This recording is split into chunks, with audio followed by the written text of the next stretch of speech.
So it's my great pleasure to introduce the author that I get to be in conversation with today, Mira Jacob, who, in addition to being the author of Good Talk, which we'll talk a little bit about today, is also the author of The Sleepwalker's Guide to Dancing in 2014, which, if you haven't checked it out, I highly recommend that you do so. Some of the same themes run through both books, but in really different and compelling ways, and we'll talk about that. Mira is also on faculty at the New School and was one of the founding members of the MFA program at Randolph College, and we'll talk a little bit more about her teaching experience there. I'm particularly delighted to have the opportunity to be in dialogue with you. I'm a big fan of graphic novels. Marjane Satrapi, who, as you know, is the author of Persepolis and a number of other graphic novels, is a dear friend, and I've been inspired by her work and her courage to venture into the realm of memoir as an Iranian woman. I'm also finding myself venturing into the realm of, I don't love this term, but creative nonfiction. After 5 academic books, I'm writing a work of creative nonfiction, which weaves in a little bit of memoir, so I'm really eager to hear your thoughts about this experience. Great. So first question, how do you think that the genre of graphic memoir in particular lends itself to discussions of complex topics like race, identity, family, and belonging? Mm-hmm. So that's an easy question, thank you. Start easy. Yeah, let's just start easy. Yeah. So one of the things for this book in particular, so the reason I started this book this way is my son he was 6 years old. He was super obsessed with Michael Jackson. Like, he had all the moves, he had the hat, the whole thing, the glove. He used to go to school with the glove. Weird, but true. And so because he was so obsessed and he wanted all the music, and my husband and I, thinking that we were geniuses, we were like, well, we're going to give him all the albums, so he can't skip around, right? So we'll just listen to a full album. And the crazy thing is, if you leave a 6-year-old, my husband is white and Jewish, if you leave a 6-year-old mixed race kid alone in a room with 10 Michael Jackson albums, he has a lot of questions, right? And so some of them were really funny, like what happened to his other glove, and is that how people walk on the moon, and what is a Latoya? And then some of them were really rougher. So like one of them, which was really funny, was he said, so Michael Jackson, is he brown or is he white? And I was like, yeah.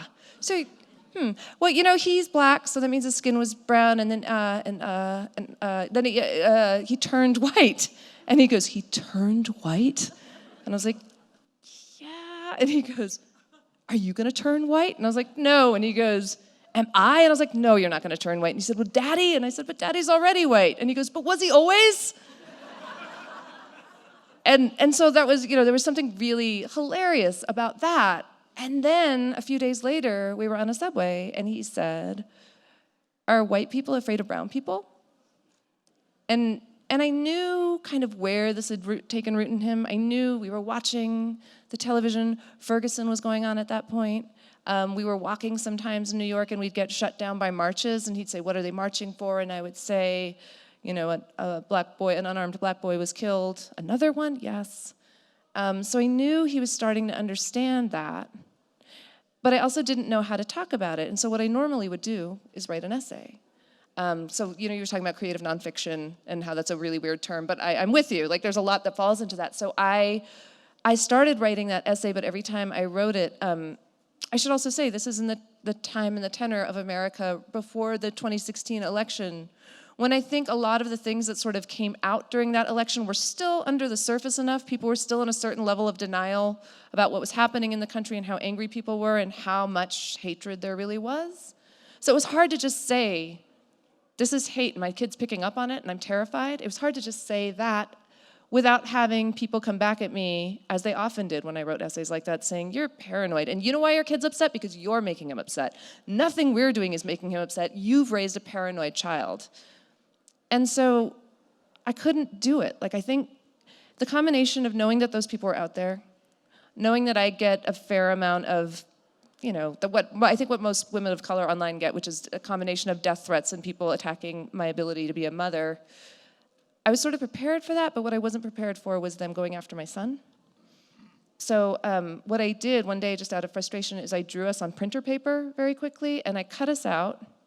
And then I put us on top of those Michael Jackson albums. I ran to his room and got them. And then I drew the conversation into bubbles. And I stood on my dining room table and I took pictures of it.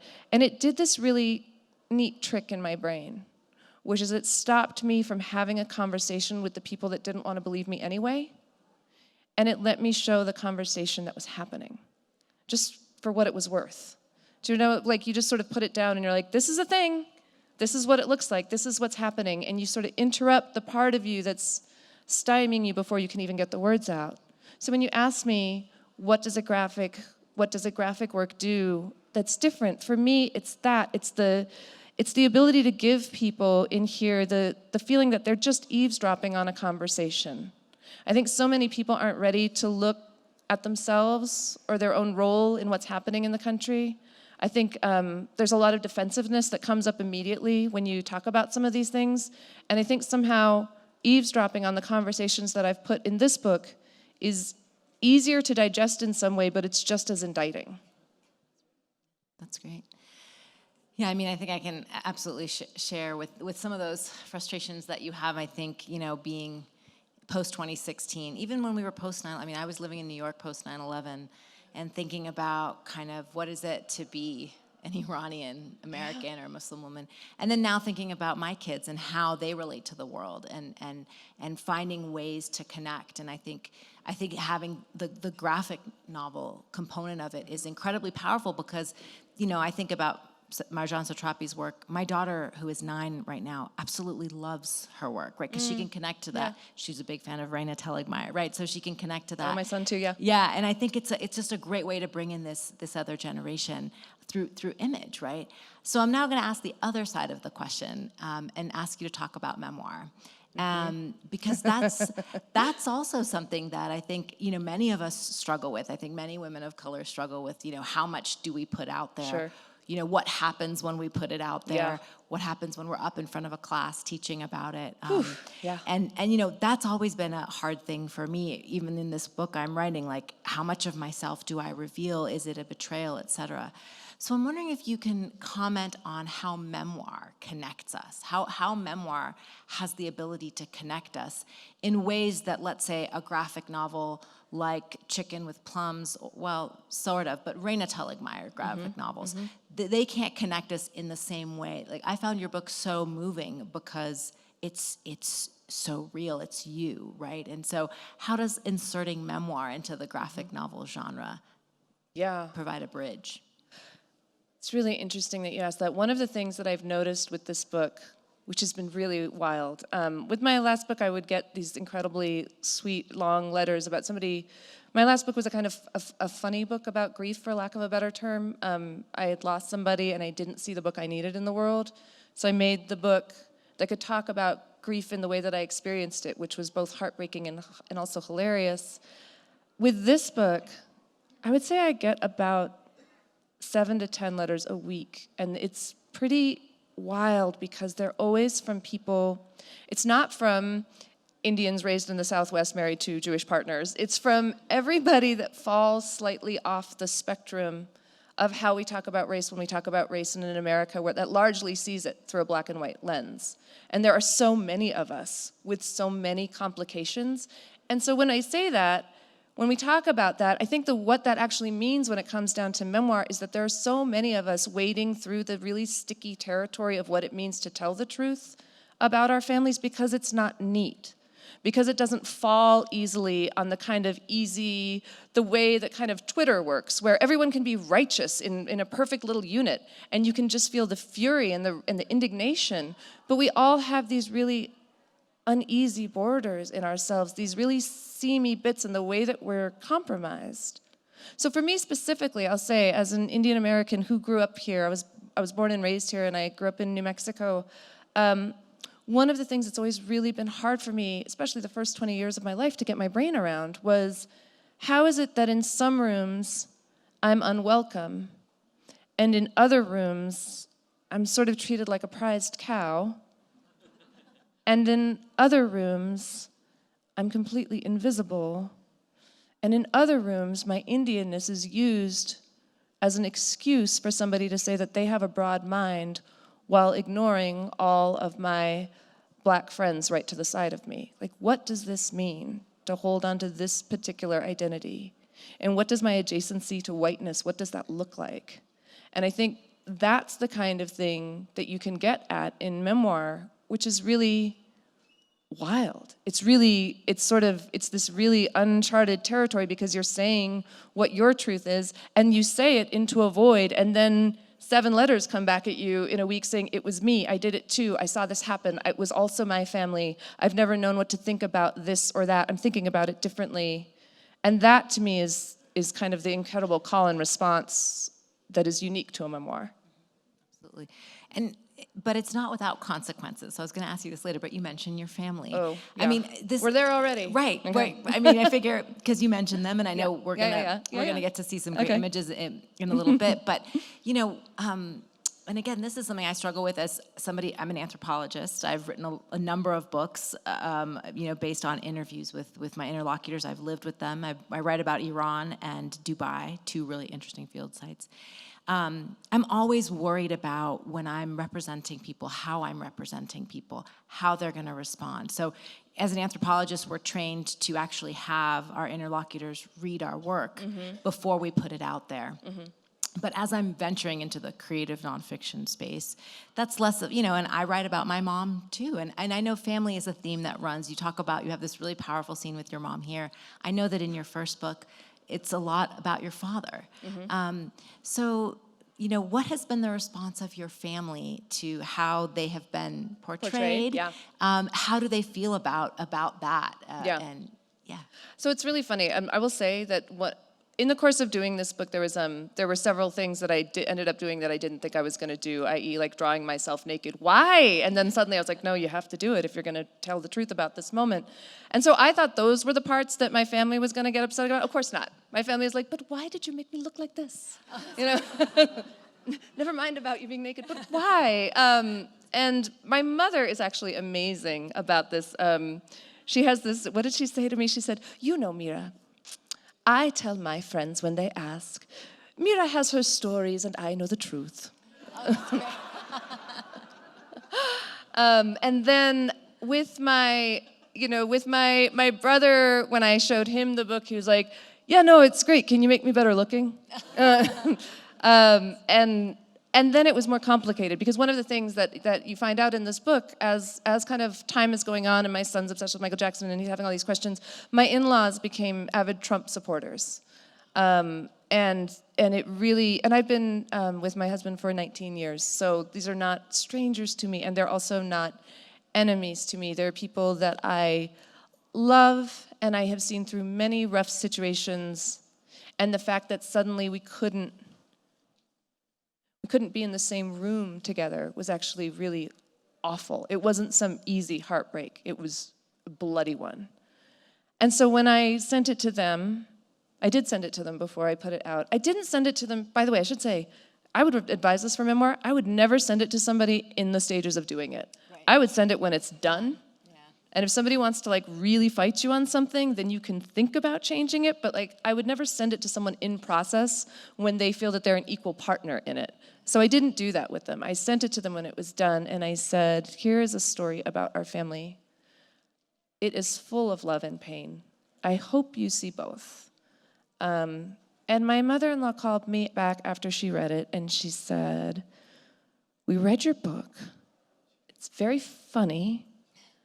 There's parts of it that are not very funny. And she said, we love you very much. We're not ready to talk about it. And I said, yeah, okay. And she said, we might never be ready to talk about it. And I said, yeah, that's okay. And there was a weird moment, because I felt like there's that really funny thing that happens where in the middle of a conversation, you realize that the entire reason you thought you were having it actually doesn't exist, right? So I had thought I was writing this book as a way to bridge that place, as a way to can we talk about it? Can I be part of your lives in the way that I was before? And then I realized, I was like, oh, she's not gonna be able to talk about it. And I was like, I didn't write the book for her. Oh, I didn't write the book for her. I didn't write the book for her. I wrote the book for my son. I wrote the book for so many of you that are also living in this complicated identity that don't know what to do with it. And it was hard. It was actually a kind of weird moment to figure that out. It was like, I was like, oh, this is what it is. And so to answer your question, how does it go with family? I mean, I don't think people, I did do this thing where I made everyone in here, like, I think pretty wildly good looking. A lot of them are good looking anyway, but I really sort of shaved off some edges. And I was like, at least we're going there. But with the conversations, you know, one of the things people ask me all the time is, how do you know that these conversations, were you taking notes? Do you have the actual conversation? Were you recording at the time? And no, the answer is no. And the answer is, even if you and I were to leave this room, you, all of you, and I, were to leave this room and go into separate rooms and then report to each other what was said just now, we would have wildly different versions, right? Because there's the part of you that's hearing and there's the part of you that's sort of answering in your own mind, and those are separate things, and you are all having your own internal conversation. And a lot of these conversations are things that tipped off other conversations with me. So are they verbatim? Right? No, but are they the things that I know I heard and now have carried themselves into me and lived in some sort of fractured consciousness that wakes me up at 3 a.m. with the perfect retort? Yes. You know, and that's what this is. So, I mean, you talk about, and I can even imagine, now that I know that your in-laws are also Trump supporters, I mean, this adds layer to my next question for you, which is, these are hard to talk about topics, right? These are, especially in 2019, these are very difficult to talk about topics. Can you reflect on the internal struggles that you may have had when choosing not only your words, right? Because I think many of us can connect with that, you know, like, I know I struggle over every word that I write, and then it goes out there and I hate the book anyway. But like, not only choosing your words, but also the images that you chose. You know, what did you struggle with internally in terms of the images and how you chose to portray people? And I know we have the benefit of having some of these up on the screen too. Yeah. So if you want to. So I talk about it first and then do the reading? Okay. Sounds great. So one of the things I did, I felt like I had to make my own visual language for this book. And one of the things that happened, I told you guys about that original Michael Jackson, you know, laying it out on the albums. One of the great and kind of wild things that happened in that moment was I put it out and I realized that when he was asking all of those really hard questions, is Daddy afraid of us? Those kinds of questions, when his face didn't change, when I looked back on it, I was like, oof, it starts to kind of grate on you at first. It's sort of like, why aren't the faces changing? Why aren't the faces changing? And my first editor actually asked me to change that when I proposed the book. He's like, could you make it, the faces never change. It gets kind of weird at points. It makes me feel weird. And I was like, yeah, what happens? And he goes, no, I don't feel right. And I said, and I was like, feel, and he was like, I feel nervous and scared. And I was like, yes. And he said, but what if you make a cry face? And I was like, absolutely not. What if you make a consternation face? Definitely no. Also, I think my face is a natural consternation face. So like, we've got that one solved. But what it was is I had to dial into this very specific thing where I drew faces that kind of could be saying anything, but they don't change expression. And the reason I did that is because if you're not waiting to see a character cry on the next page, if you're not waiting for the emotional payoff of the character doing the work for you, then you actually have to hold that in your own body. And that to me was the hardest part about living through this time, was how many blank white faces I saw around me all day as this country was getting harder and harder to deal with. I felt like I didn't understand what was happening with my friends and my family who would say, it's going to, this is just crazy, but it's going to be okay. As though we were watching a really weird finale of a season of television. And I kept feeling like, this is my life. This is my country. This is how much I'm able to feel love or safe here ever. I'm never going to get the stain of this off of my brain. How is it so casual for you? And so to put that into the blankness of the expressions was actually kind of a freeing thing. And the other thing for the images, the other thing that I really wanted to keep in here was the feeling of someone throwing something together on her dining room table. So to that end, I had to fight for a lot of things. I made my own font in here, and they were like, it's kind of weird. And I said, I know, let's keep it. The bubbles I hand drew, and they were like, can't we standardize those? And I was like, no, because I want it to feel like it came from me. they're always characters, they're always black and white characters on top of a color background. Usually I took the picture in the background often. And just so many of those things for me were a language into itself. So should I read you guys a chapter? Should we? Yeah? Okay.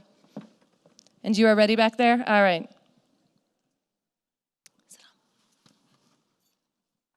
Oh. Hold on. They gave you a different chapter. 1 second. Sorry. Okay. Thanks. Hold on 1 sec. Let me get to that chapter.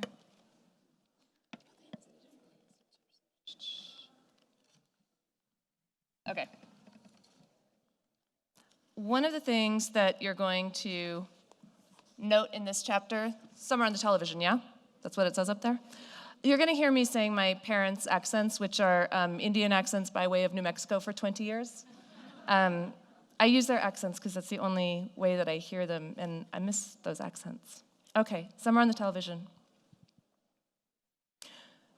Growing up, I thought American parents, the really cool ones anyway, smoked weed with their kids. That did not happen. My parents were insanely strict. So you guys only got high on holidays? Sometimes when I was feeling bad about having parents who would never really understand me, I would lie in bed imagining all the epiphanies the stoned American families around us were having. Dad, I really just don't want to be a doctor. You know, I think I only wanted that for you because my own childhood was filled with so much instability, but I get it. Be a musician. Want some ice cream? In terms of understanding my life choices, my parents were pretty epiphany-free. Recurring parental conversation from 1984 to 2003. But being a writer isn't a real job. Do something that gives you stability. You can always write on the side. She's right. You have to be able to support your children. I don't even want children. You have to want children. The year after I got married, the recurring parental conversation stopped. Mira, I have the cancer. No. Yes, it's going to be okay. Dad.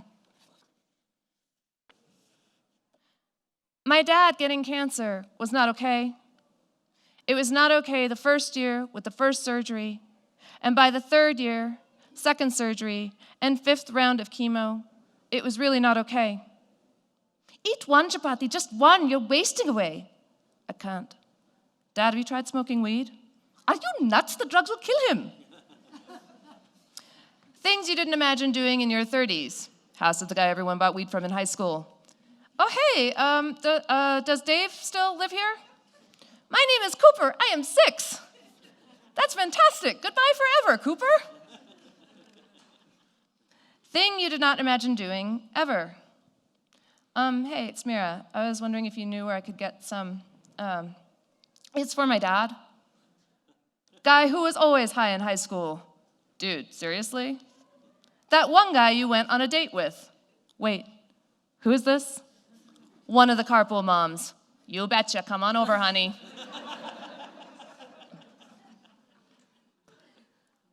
The first time I brought weed home, it did not go well. Oh my God, you know drug dealers? Who saw you do this? The FBI will come. You will get us arrested. Do you want to get us arrested? What kind of child are you? Your mother cannot go to jail for a crime she did not commit. I will not let that happen. Mrs. Reed gave it to me for you. Mrs. Reed doesn't, yes, she does. No, it's going to be okay. Mira. Getting my dad high wasn't easy at first. Absolutely not. It'll help you eat. No. If you eat, Mom will be happy. Give it to me. This is your dad on drugs, day 1. Can I have a little more rice? Yes, what else? Do we have ice cream? Nobody move, I'm going to buy ice cream. This is your dad on drugs, week 2. Do you know what is so funny? My old friend Charles comes and sees me every day at 4:20, and do you know what he wants to do? I can guess. This is your dad on drugs, month 3. Can you believe this, Google Earth? It's a miracle. I can sit here in my chair and fly pshoom anywhere in the whole entire world. I went to the Grand Canyon and then the Forbidden City all in one night. What a time to be alive. What a beautiful life. Dad. What? Nothing. One night, my dad finally asked, "You want some?" What, really? I almost didn't do it because it wasn't really in character with what I knew of him, but then neither was dying of cancer. We got high. We ate chips and ice cream and peanut brittle. We watched TV. We laughed loudly and for too long at everything. A commercial came on with an old man driving a little boy in a dark red sports car. It was summer on the television. It was winter outside. Something popped into my mind, not quite clear, but on the periphery, something I would understand if I turned and looked at it directly. I turned and looked at my dad. He said it. "I'll never know your children."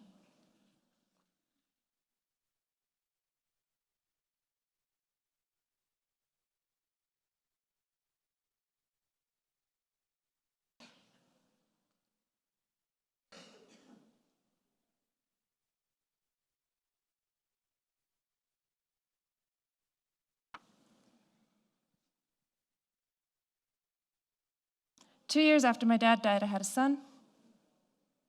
3 years after that, I finished my first novel. Does Appa like your book? He died before I finished it, so he didn't get to read it. Can you carry me? Hey, I have an idea. How about we get all the pages out and put them on the stoop, and when a big wind comes, it will blow them up into heaven, and Appa can read your book, and it will be beautiful. What do you think? Dad. What? Nothing. Great idea.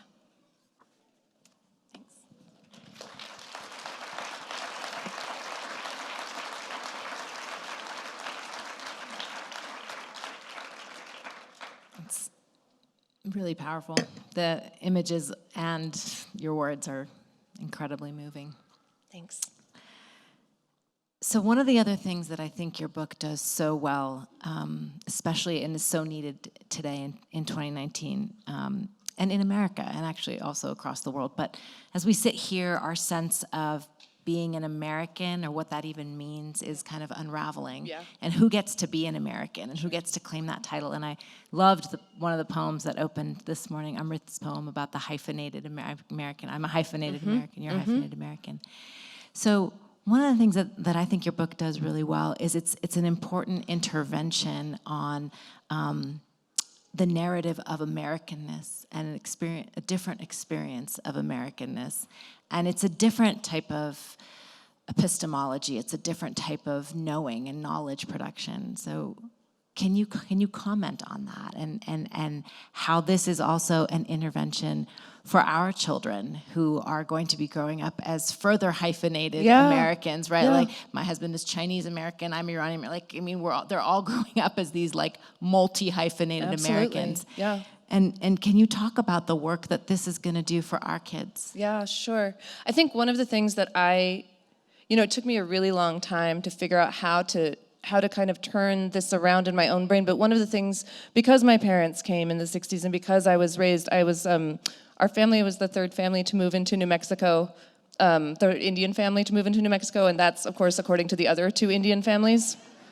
And but because I grew up that way, because I grew up so isolated and not on the East Coast and not with other people around that sort of looked like us, I think for the longest time, I didn't know how to be what I was, and I also felt a really strong discouragement from my community to be, in fact, what I was, which is a very isolated and particular kind of person growing up in the middle of America with a really rich cultural background and very few ways to access it, right?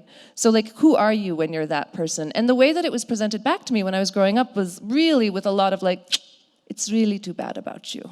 As though, my not being, I think it was enormously disappointing to a lot of my relatives in India that I wasn't Indian enough. And I think in America, I definitely was not nobody thought I was American in America. And so the reality that I lived with was always the kind of like, but you're not really one thing or another, as though the knowledge that I had was therefore just of zero value, because I wasn't enough of anything to really have a story. Whereas anyone that lives this life, which has many of you, anyone that lives this life knows how many stories you carry inside you and how many different ways in which you are holding on to the past and the present at all times, and how many different ways you're trying to fuse those things together to make sense of yourself and the world. So like that piece, right? The piece about my dad smoking pot for the first time. For me, like I remember writing that, and I remember thinking, ooh, the family's not gonna love this one. But for me, it was this incredible moment of finally being American, and not in the way that I ever thought we would be. And with like all of these other strange things on top of it, and it wasn't a light experience, and it wasn't the kind of California golden-hued, like super cool parent experience. It was just that we knew each other in some way that we hadn't before, and in some way that really wasn't defined by the kind of the parent that he was raised to be, with his rigid boundaries and the way that he was taught to love me, and the daughter that I was continually, I knew, disappointing him because I just talked too much and had too many opinions and was too fiery and all this stuff. Like we were finally the right people for that moment, and it didn't look exactly like India, and it didn't look exactly like America, but it looked like this very vibrant, floating continent that's between them. So like, what does it look like to map that continent? And you ask, like, what does that do for our children? I think it's really helpful to say to them, you too have a floating continent. You too have a place that is unmapped and kind of borderless and will lead you into strange territories. And you might not ever be able to say, I'm wholly, this or wholly that. Although I will say, one super cool thing about my son's generation is, in fact, that's exactly what they say. Instead of saying I'm half Indian and half Jewish, he says I'm whole Indian and I'm whole Jewish, which is a really beautiful, to me, that's kind of a beautiful way to turn that around. So I feel like when you put that out there, when you say, this too is a real place, it allows them to know that their experience is just as real and viable and pertinent as anyone else's. I mean, and that, folks, is, by the way, the new American conversation, right? I mean, 2020 is the year where it flips, right? K through 12 is going to be majority minority, right? So no longer are those of us who are the hyphenated on the margins, right? It actually, this is the new American conversation. This is us redefining it, right? Like as we go, So I was very excited to learn that you also teach. I do, yeah. And I was wondering if you could reflect on teaching and kind of how your work is inspired by your teaching, but also inspires your teaching.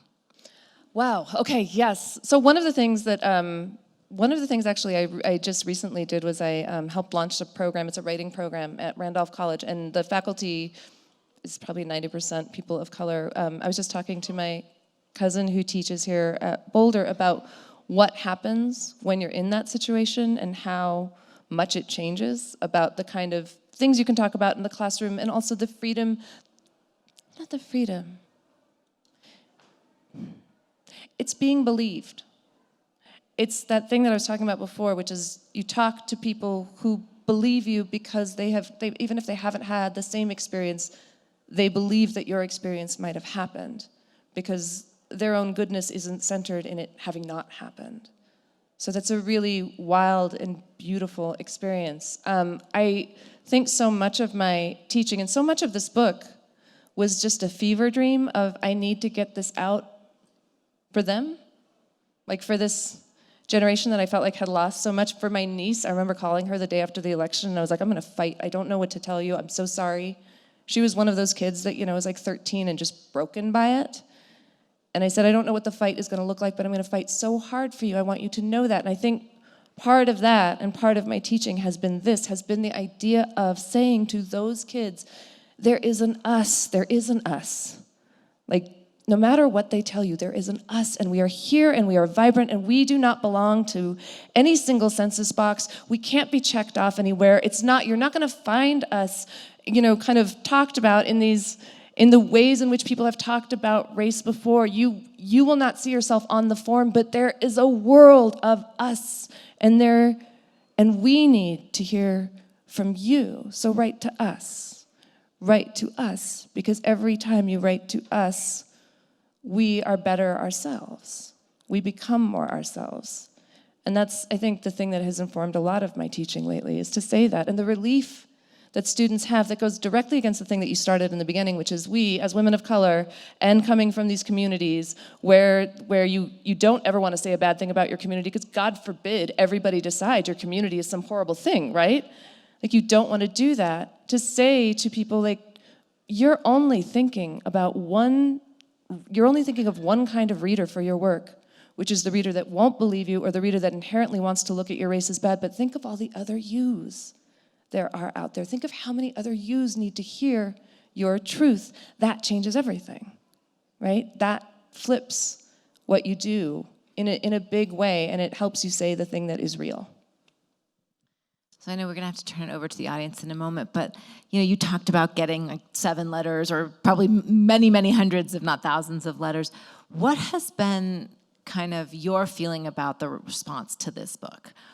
Outside of your family or your immediate community, what has been the response? Has it surprised you, disappointed you, inspired you? Okay, so we're gonna have to put to the side the people that write me horrible letters hoping I don't live much longer, because I don't know, I never know what to say to those people. Okay, there is always a certain person that sees a book like this and then decides that the thing to do is to scare the woman that writes it. And those are horrible, and they happen, and I don't want to say that they don't happen, because they do. But the really wild thing about this for me has been to see the cross-section of person that has responded to this book, because the age range, like it's from, it's like from 9 to 80, it's a really fascinating thing. It's people, and it's people that are saying, like, this is my parents' story, this is my story. Or somebody came up to me, actually, last week I was at JLF in Houston, and the most moving thing, this woman walked up to me and said, she was, I think, my age, but she said, "I'm so glad you wrote your book, because my daughter is like you, and I am not like her, but this helped me understand her, why she's so angry, and what happens, and what she's seeing, and I didn't know how to talk to her about it before, but this helped me talk to her." And that actually is the most, like, I was sort of like, my work is done, good night, America. That was a really incredible moment, and that, I think, is the thing that has made me feel so good in this time when it's so hard to, frankly, get up in the morning and keep creating, when it's hard to kind of figure out what to say to your kid. How do you explain this world to a kid when you can't explain it to yourself? And how do you not raise them to be scared of it when you're terrified every day? Like, all of that stuff lives in me too. And then some little bit of having reached somebody helps me keep breathing, as I think it does for all of us that create things. It just helps you keep breathing. I know I promised that was my last one, but I can ask one more. Only because some of what you were saying, the kind of write for, consider who you're writing for, reminded me a little bit of Hector Tobar's work or Viet Nguyen's work. Yeah, sure. And so I just have, as a question I love asking everybody I meet who writes so beautifully, who are some of your favorite writers and people who've inspired you? Oh, yeah. So I would say, as growing up here, the first writers that taught me the writing of resistance and reframing what America was. There, Toni Morrison just passed, but I will say that was, I know she's a legend, but what she did specifically for me was to say, this paradigm that everybody says we're a part of, this paradigm in which that person is good and I am bad, I'm not playing with that paradigm. That whole thing is ridiculous. I toss it out entirely. And the freedom that goes along with that kind of thinking is incredible, because once you can do that, once you can imagine that the game isn't even the game and the rules are not your rules, there's so much that you can do to turn that around. More recently, actually, there's a Denver author who just was announced. She's in the National Book Award, one of the finalists. Kali Fayard-Onstein. Have you guys read Sabrina and Karina? Yes, somebody over there. I think it's a wonderful book of short stories. She talks so much about the Latina and indigenous communities here. It's absolutely gorgeous. And then, so I'm giving you an old and I'm giving you a new. And then I will say, for graphic work, one of my favorite people to read is Linda Berry, who has written so many thousands of books, but the really beautiful thing she does in all of her books is she makes you understand how these small domestic heartbreaks, these tiny things that you think shouldn't matter or shape a person, they are in fact everything that we are. And giving light to those experiences is it's sort of a courageous and beautiful thing. And more than that, she inspires me to play. Like, go wild, do the thing. What's the weirdest thing that you can do? Oh, draw a book when you don't actually yet know how to draw? Great, do it. Figure it out, you'll figure it out. And I look to her a lot for creative inspiration. That's great, thank you. Thank you.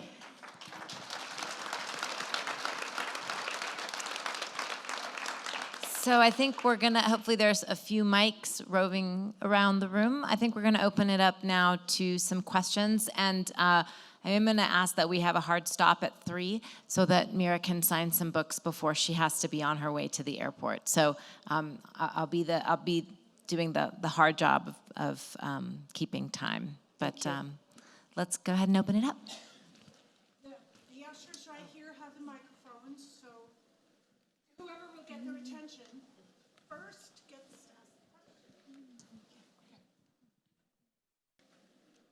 Hey, I was your slide runner. I saw that. So I'm from New York too, and 9/11 is always really tough for me.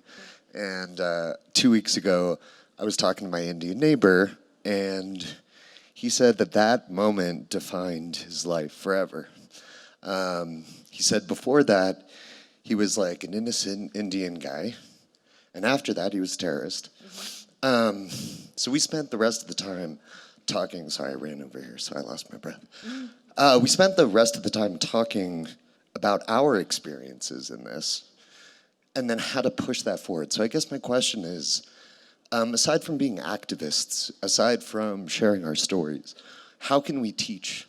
How can we do what you did with this book to push forward and inspire others? Oof, tall order. Okay, thank you. I think so much of this book is about what it takes to have a conversation, which is almost the hardest thing to do right now. Like, what does it look like to sit in a room and have a conversation? And I don't say this, I think when I say this, there's somebody, there are people in here that are like, I cannot talk to that person, though I can't. Don't talk to that person if you can't talk to them. I'm not indicting anybody for needing to take a beat.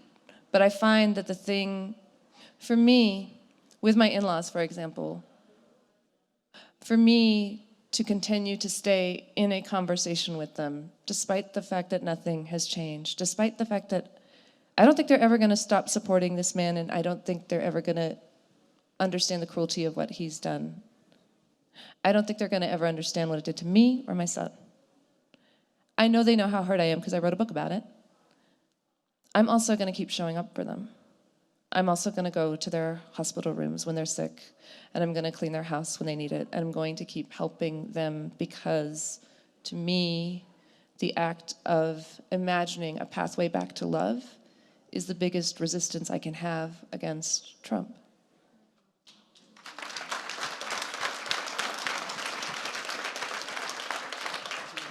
Yes, just go right ahead, just speak in. Hi. Mira, is it possible, in your opinion, for, I'm going to think of the term cultural appropriation, is it possible, for example, for a white man to write about, to write a story about a mixed-race woman? Yeah, is that your question? Yeah. Yes. Okay. So I have one thing to tell you, which is there's an incredible article that has been written about this by a good friend of mine, Caitlin Greenidge, that she wrote for the Times called "Who Gets to Write What?" If anybody has this question, it's a fantastic article that was written. I think it came out 3 years ago. But to give you the short version of that, I do think anyone can certainly attempt to do that. Whether or not they pull it off is, that's something that comes out in the reading. So I would never say to someone, you cannot write that, you're not allowed to write it. I would also say, though, the thing that I think happens most often is that people get upset when they're called out on it. When someone says, you didn't actually do it very well, they get upset and say, well, how dare you? It's my imagination, I'm allowed to do whatever I want. And I feel like there's a difference between the allowing yourself to write something and then expecting to be congratulated for it. And so kind of working with what that looks like means talking to all the mixed race women of color and actually knowing what you're doing and doing the investigation of what that looks like. Or as Caitlin Greenidge says, because what her particular problem was is she had written a very thin, she talks about this in the piece about, she'd written about a certain kind of genteel racist, the kind that has a blue Volvo in the driveway and calls himself a liberal but has never actually talked to many black people, that person. And she said that in her original book, she sort of tucked it in like a stink bomb and then heard back from her editors, this character isn't really working. And her first reaction was, how dare you? This person exists, I know this person. But then upon further reflection, she realized, and she writes this in there, she said, the character was thin and I realized I was going to have to love this monster into being, which meant that she was going to have to turn with sympathy to understand what informs that character and to understand why that monster is a monster. And specifically, I think there's something really brilliant in that because the truth is, we are not scared of the monsters. We are not hurt by the monsters. I am not hurt by my in-laws because they are monsters. I am hurt because they love me and they continue to do this. That's the heartbreak. So having that roundness of imagination, I think that is what makes good fiction.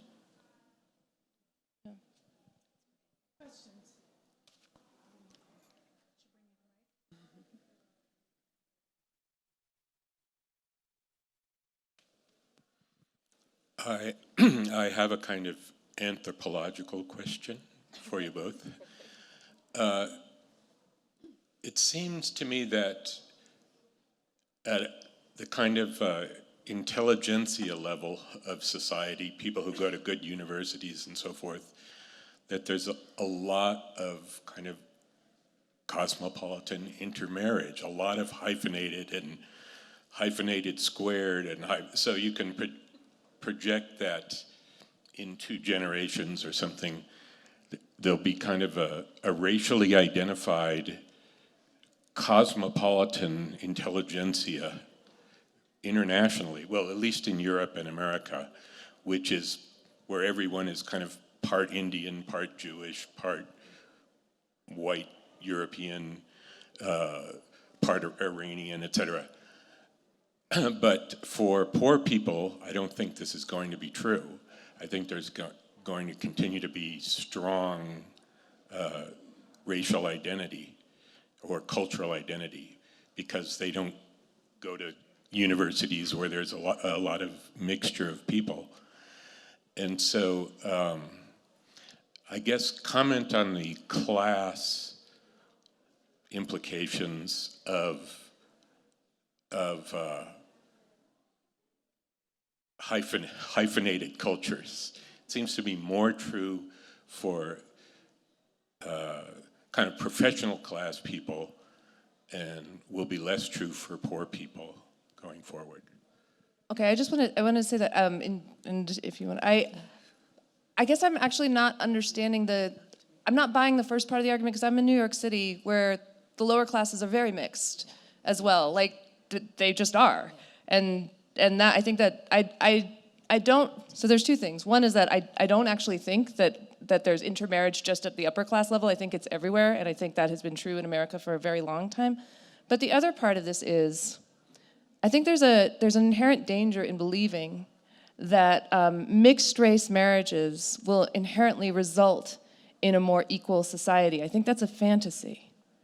And I say that because I think when people look at my husband and I being married, they're like, oh, this is great. So, and I think they have kind of a fantasy about what an interracial marriage looks like. So it's, oh, you guys have gotten over the hump. You've figured it out. You are kind of equals in this way. You understand each other in this way.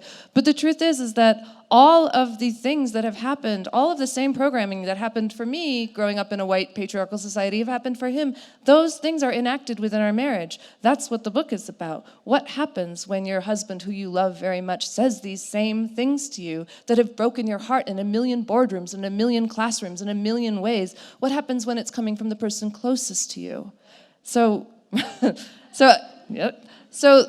then you have to kind of unpack that. And what does it look like to unpack that? For me, what it looks like is standing in that moment and saying, what are you doing to me? What are we doing to each other? How do we get out of this? How do we go forward? And it's a constant process. Like, I bristle at the word woke so much because I think people think of it as a destination, the same way that they think of interracial love as a destination. Like, once you're there, you're great, you're done. You don't have to think about it anymore. You're done. You did it. And I think that for me, it's much more complicated. I think it's not a destination. There's a constant process. There's only ever going to be waking. We are only ever figuring out how to be better. We will look right now at this moment and look back on it and see the millions of ways we didn't see and understand each other. That's what it means to be human. So I don't have an easy answer for if we all just did this, it would work out. The closest thing I have for that is you have to be able to listen and to say the hardest things to the people you love the most. Let me also add a further complication, which is that the hyphen doesn't necessarily denote coming from mixed marriage, right? The hyphen is actually everybody. I mean, I think it's also time to sort of de-fetishize the hyphen, because it's everybody's a something hyphen, right? Even many of my, I teach at ASU, which is one of the most diverse universities and the biggest university in America. Even my students who identify as Hopi or as Diné will say, I'm Diné, right? I'm Diné American. I'm Hopi Diné. People have hyphens who are from, not necessarily from marriages that have come from being at elite universities on 2 different continents, but who have come from this land, absolutely. They still have the hyphen, but they're wanting us to rethink how we talk about the hyphen and say, look, everybody who's American has got that hyphen. It's just about how we think about it. So that would be one complication I would add. The other thing, just to speak more kind of specifically to your question, there was an op-ed that came out just this week called "The Myth of the Meritocracy." I don't know if you saw it, was in the New York Times. And it was about class divisions, right? And it was about how over a third of America is angry because they've been boxed out of what many of us would say is a public good, which is education. So you talk about those elite institutions, and I agree. I mean, I'm at the antithesis of that. ASU is an institution where we say, look, we actually went back to the 1950s University of California and University of Colorado formula, which said if you get an average of straight Bs and this number on your SAT, we don't care if you play the harp, tennis, and ski, you're in, and we will find room for you. We admitted a class of 14,000 students this year, 14,000 freshmen, because you know what? They all hit that number, and we didn't care. We didn't care if they could afford it or not. We found space for them. We didn't care that their parents hadn't put them in SAT prep and trained them to be an archer and, spoke 16 languages, right? You met the formula, you get to access education, and you get to start rising, because for too long there's existed the myth of meritocracy, where people have thought that if I just work hard, doors will open, and they've been crushed by a system that keeps slamming doors in their face. And so it's time for us to rethink things like higher education in order to actually undo that myth of meritocracy.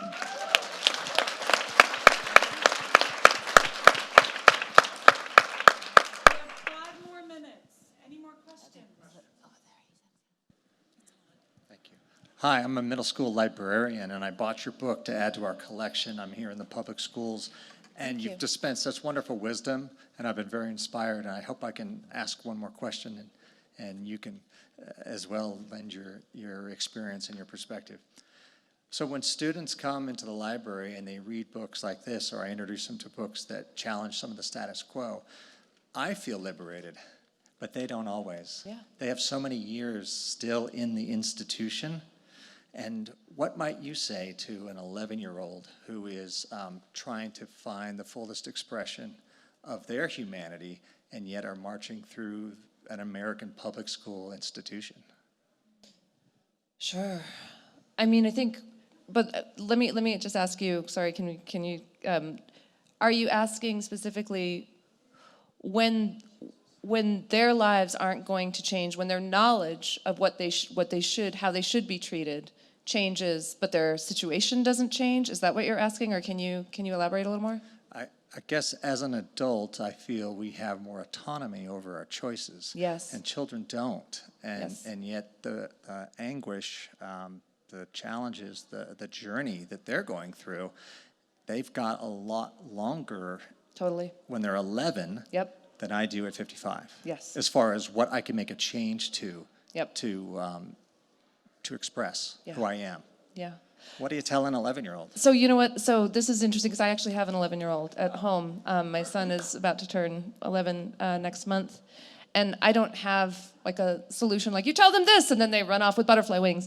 But I do think that there has been an enormous amount of change with us in actually just me, this sounds so silly, but just listening and asking questions when the frustration comes rather than trying to present a solution. Just asking, like, what is that? What is this? What does that look like? What does this feel like? Because I think the only real freedom that they're ever going to have is actually within themselves at that age and being able to talk themselves through a really complicated conversation. And sometimes it takes an adult being able to walk down the corridors of what that kind of complicated conversation looks like to show them, like, it's not a dead end. These things that you are figuring out for yourself, they don't only lead to frustration and, a lack of agency. There's a way to know yourself so that every time you get a little more access to the world, you can have your agency within it, right? There's a way to do that where it's not actually terrifying. I say this as a mother of an 11-year-old, where I'm having this conversation, I swear if he was up here, he'd be like, not working. That's what I can do, yeah. I think we're at.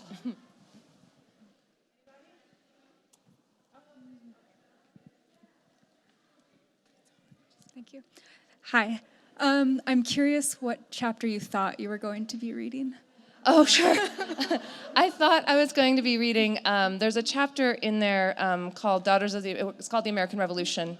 And it's a chapter in which I won the DAR contest. To be honest, I won it twice. But they gave me the wrong directions both times. So this is one of those times where I went and I had this teacher, this really, really patriotic teacher who realized what had happened the first time that it happened. And she actually found out where the luncheon was and marched us in. But it's all told from my point of view because I didn't know what was happening. I was 12, I was scared, I really wanted to read well, and we walked into a luncheon where a lot of ladies looked kind of upset to see me there. And my teacher, who was a total patriot and deeply in love with the DAR, kind of did this incredible thing where she said she needs to read, and they said, we're not sure if we have time. And she said, oh yes, well she needs to read. So I read, and when we were done, we went back to the car, and she said to me, she was sort of really angry, and I didn't know what I had done. And she said, listen to me, don't you ever let anyone tell you you're not an American. Your parents were Americans the day they came here. You are an American. Nobody can tell you that you're not an American. And in my head, I was like, did I let someone tell me I wasn't an American? Like, I didn't know what that meant. And I actually didn't know what it meant until I was 19. And I suddenly, it came back to me. You know how sometimes you hold stories inside, like a secret shame? That, for me, for years, was the day I let Miss Morell down. And then suddenly one day, I was like, what was she saying to me? Wait, she was, and I realized she was trying to tell me something to bolster me for the rest of my life. I was scared of her, so I didn't hear it the first time. But I understood it about, 10 years later. Yeah. Thanks. Well, please join me in thanking Mira Jacob. Thank you all.